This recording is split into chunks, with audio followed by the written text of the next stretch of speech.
They told you strength means never crying, never showing weakness, never admitting you're scared.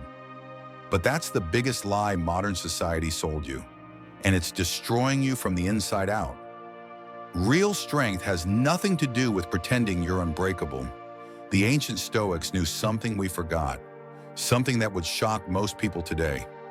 Marcus Aurelius, the most powerful man in Rome, wrote about his fears in his private journal.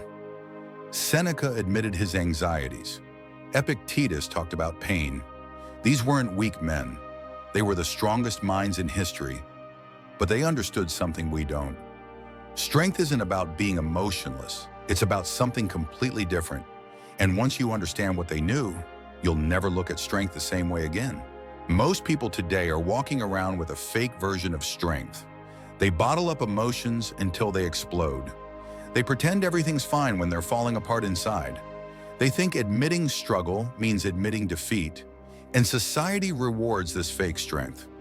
We praise the person who never complains. We admire the one who pushes through pain without speaking up. We call it being tough, but it's not tough. It's stupid. And it's the reason so many people feel alone, disconnected, and exhausted. The Stoics would look at how we define strength today and shake their heads, because we got it backwards, completely backwards. We think strength means building walls. They knew it meant building wisdom. We think strength means hiding pain. They knew it meant understanding it. We think strength means never falling. They knew it meant learning how to rise. Today I'm going to expose 7 lies you've been told about strength, and I'm going to replace them with 7 Stoic truths that will change how you see yourself, your struggles, and your potential. These aren't feel-good platitudes. These are brutal, honest principles that the Stoics lived by when facing war, slavery, exile, and death. If they worked for them in the worst conditions imaginable, they'll work for you. But warning, this video will challenge everything you think you know about being strong. Some of you won't be ready to hear this. Your ego will resist. Your conditioning will fight back. That's fine. The truth doesn't need your permission to be true. Drop this in the comments right now if you're ready to unlearn the lies. I'm ready for real strength. Lie number 1. Strong people don't feel fear. You've been taught that brave people don't get scared, that warriors don't feel fear, that if you're afraid, you're weak. This is garbage, complete garbage, and it's keeping you from developing real courage. Marcus Aurelius led armies into battle. You think he wasn't scared? He wrote about fear constantly in his meditations. But here's what he understood that we don't. Fear is information, not weakness.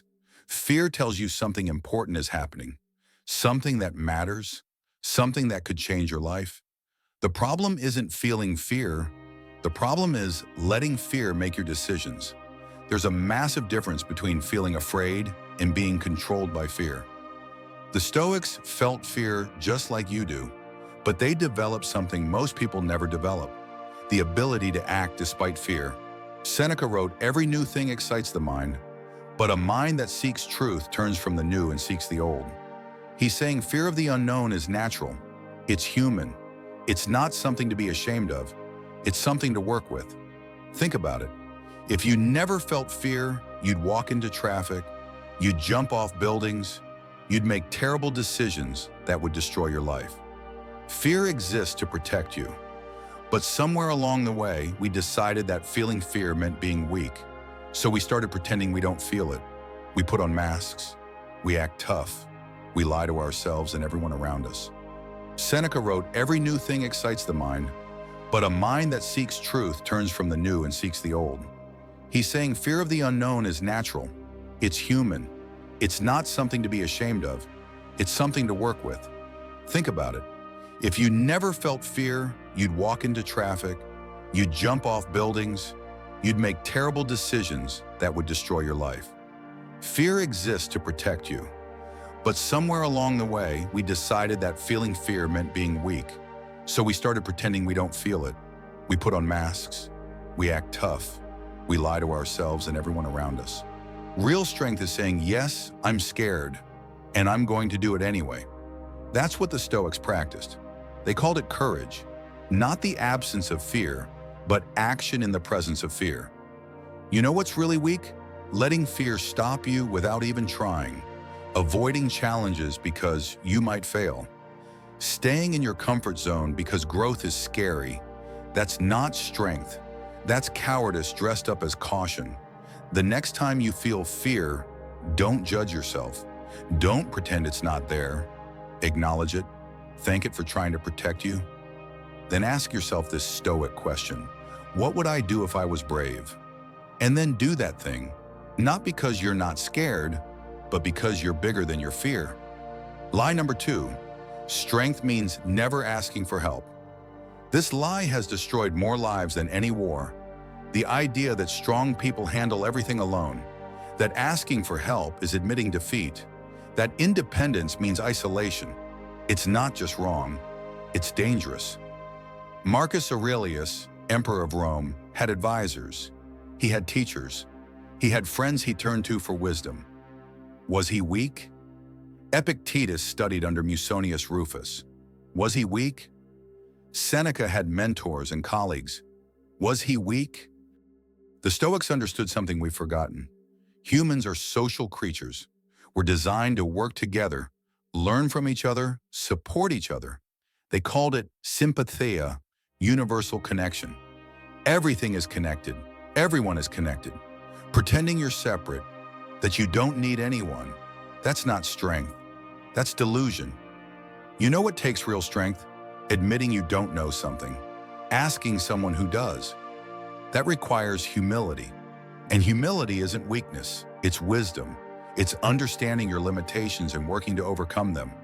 But we've created this toxic idea that strong people never need help, so we suffer in silence. We struggle alone.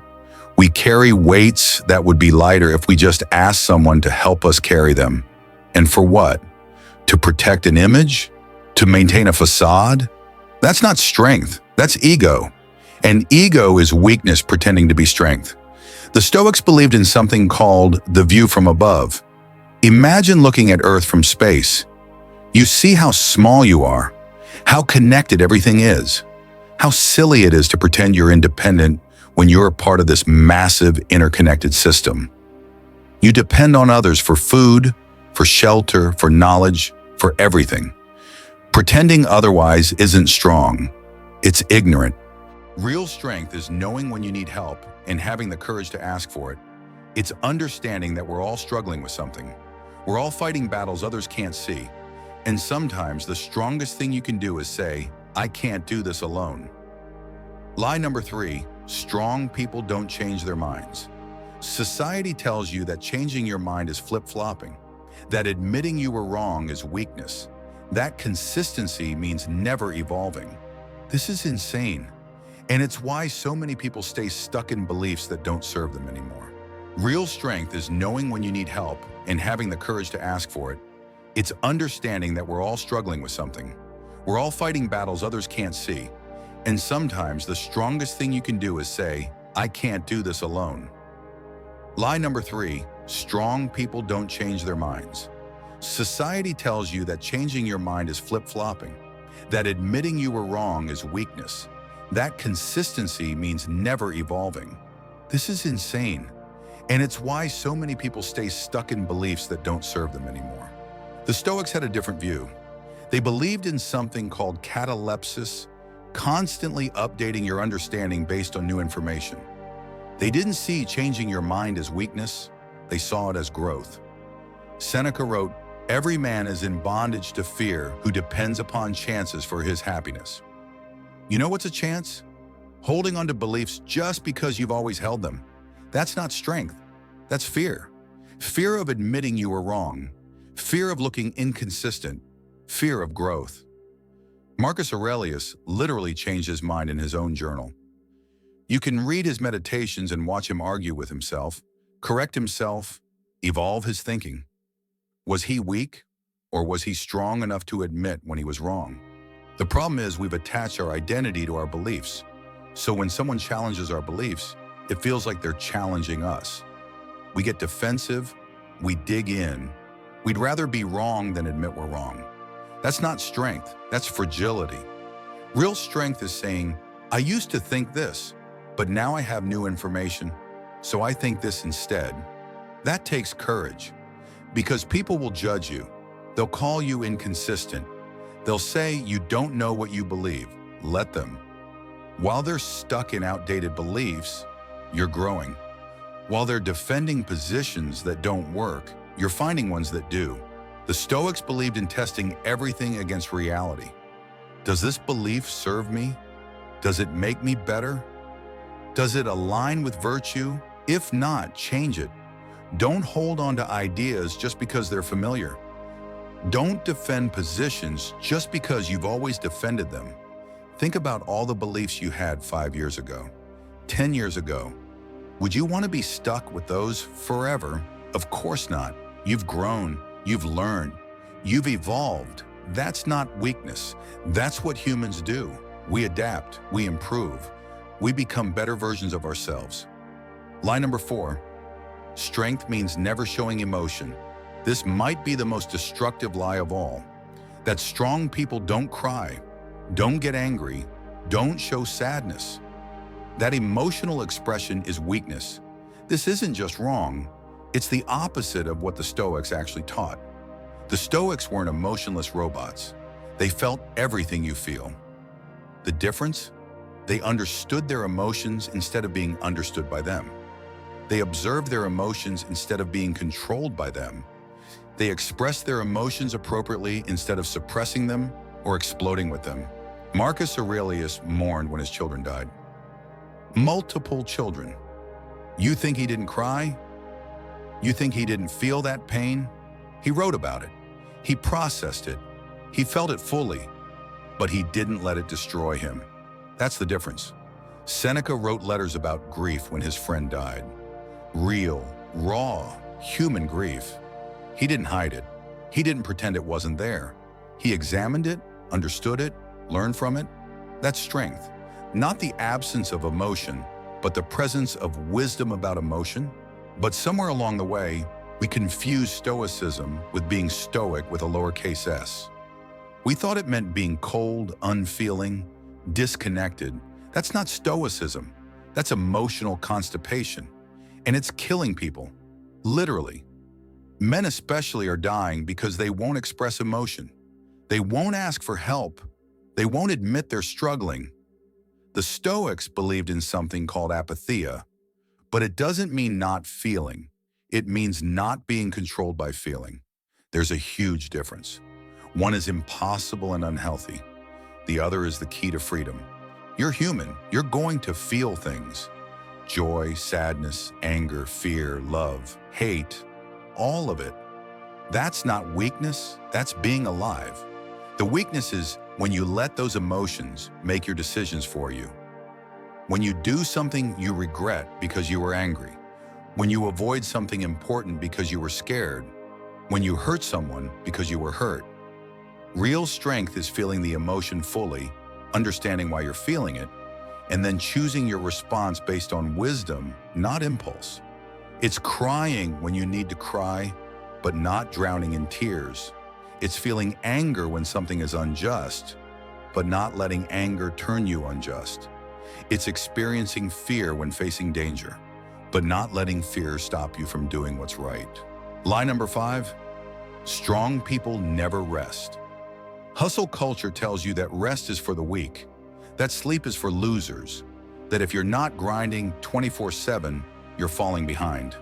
This isn't strength, it's stupidity, and it's burning people out at record rates. The Stoics understood something we've forgotten. Rest isn't weakness, it's maintenance. You wouldn't run your car without oil changes. You wouldn't use your phone without charging it. But you'll run your body and mind into the ground and call it strength? That's not strong, that's ignorant. Lie number 5, strong people never rest. Hustle culture tells you that rest is for the weak, that sleep is for losers, that if you're not grinding 24/7, you're falling behind. This isn't strength, it's stupidity, and it's burning people out at record rates. The Stoics understood something we've forgotten. Rest isn't weakness, it's maintenance. You wouldn't run your car without oil changes. You wouldn't use your phone without charging it, but you'll run your body and mind into the ground and call it strength? That's not strong. That's ignorant. Marcus Aurelius, running an empire during plague and war, still made time for reflection, for reading, for rest. He understood that an exhausted mind makes poor decisions, a tired body breaks down, a depleted spirit gives up.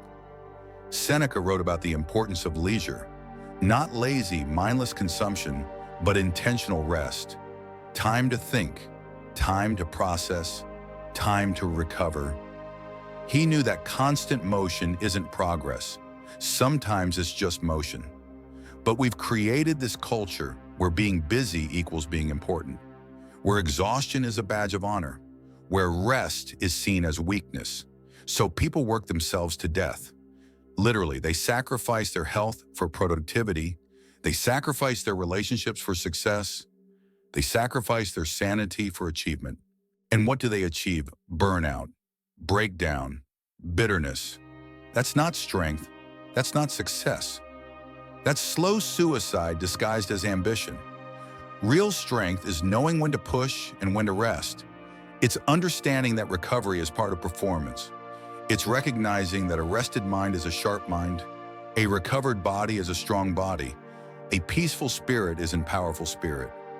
The Stoics practiced something called negative visualization. They imagined losing everything, their health, their wealth, their loved ones. Not to be morbid, but to appreciate what they had. You know what you can appreciate when you're exhausted? Anything. You're too tired to be grateful, too depleted to be present, too burned out to enjoy what you're working for. Lie number 6. Strength means never changing direction. Society tells you that quitting is always weakness, that changing course means giving up, that persistence always wins. This is only half true, and the half that's false is destroying lives. The Stoics believed in something called the reserve clause. They'd say, I will do this if nothing prevents me. They understood that sometimes the wise move is to stop. Sometimes the strong choice is to change direction. Sometimes what looks like quitting is actually wisdom.